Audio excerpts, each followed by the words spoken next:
Examples of things that the MacArthur Foundation has supported that have been success stories. I think it's hard because we invest a lot in projects that take a long time to be successful.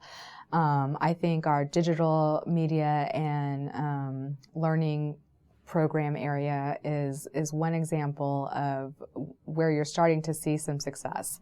That's building a field of knowledge about how youth are engaging and how they're learning.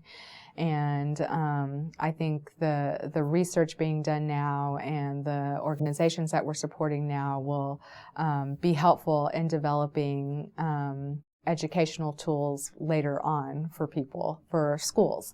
You know, we are struggling with how to make our schools better. And I think that's one program area that is really focused on how we get kids to be more engaged in learning. And so I think that I applaud them for doing the work that they're doing. Other things that we do that that more people are familiar with are our support of public radio and public television.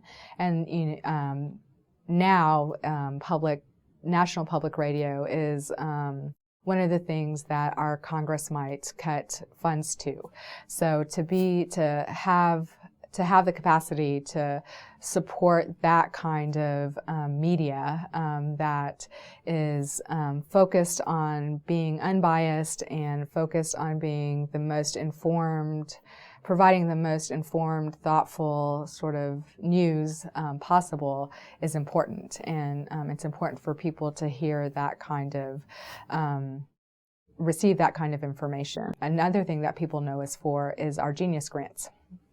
And those are great. They represent a very small part of what we do. But you hear every once in a while about MacArthur Genius Grants or somebody receiving a Genius Grant. So to receive this grant, that's $500,000 over 5 years. So they receive $100,000 a year for 5 years, is a huge, stress reliever to these people. It lifts the heavy burden of having to sort of think about money for a little bit, and allows them to focus on their craft.